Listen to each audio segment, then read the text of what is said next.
Labas rytas, Teletrade prekiautojai, mano kolegos tiesioginiai ir netiesioginiai.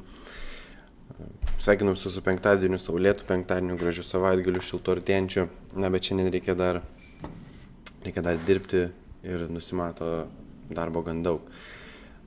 Nes iš tikrųjų vaizdas labai gražus vyksta, bent jau mano akimis rinkose. Judėjimai yra logiški, tai būtent yra dolerio stiprėjimas visų valiutų atžvilgių toliau. Taip, sekanti euro stotelė, jeigu žiūrint į tai iš dolerio stiprėjimo perspektyvos, tai yra sekančios apačios 1.04, čia 8.0. Pramušėm būtent palaikymą patinį 1.0720 ir važiuojame žemyn. Jeigu apsisuksime, turėsime kanalą, jau kurį turime seniai gana ir galėsime orientuotis prekyboje. Taip, svaras pramušė mūsų trikampį, kurį braižėme visą šią savaitę ir žiūrėjome, į kurio viršų čia atsimušinėjo.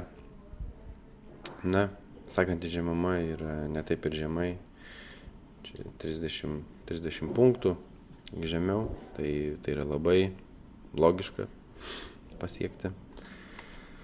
Taip, Australas irgi negali kilti, kai viskas taip stiprėja. Čia per daug šiek tiek linijų.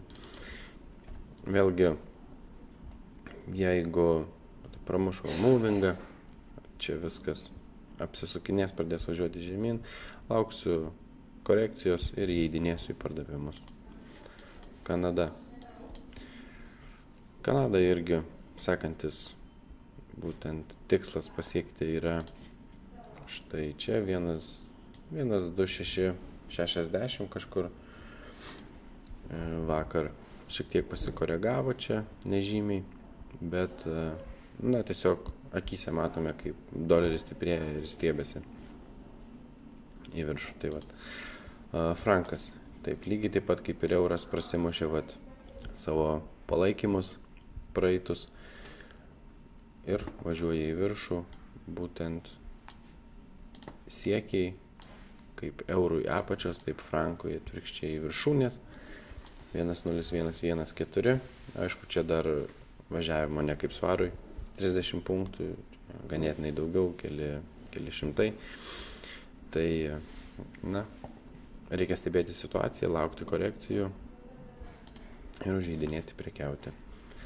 Taip, Zelandas vis nenori pabėgti iš šito mūsų trikampio, vis dar spaudžiasi, bet visi, kaip žinome, nusimato stiprus sprogimas į vieną arba kitą pusę, būtent kainų arba į viršų arba į apačią. Šiuo atveju, jeigu mes galvojame, kad doleris toliau stiprės, tai šovimas turėtų įvykti būtent į apačią. Naujosios Zelandijos dolerio nenaudai. Taip, jena nutryniau aš jau tą trikampį, kuris atidirbo irgi lygiai, taip pat kaip ir visos valiutos, tiesiog po truputį doleris susigrąžina prarastas pozicijas korekcijos metu padarytas ir žingsnelis po žingsnelio kopia prie viršūnių.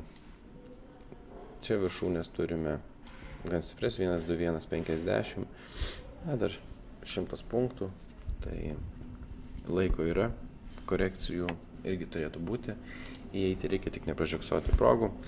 Taigi visi junkitės, kas norit prekiauti kartu prie mūsų Skype konferencijos ir bendrausime ten toliau. Taigi visiems sėkmės, gražaus savaitgalio.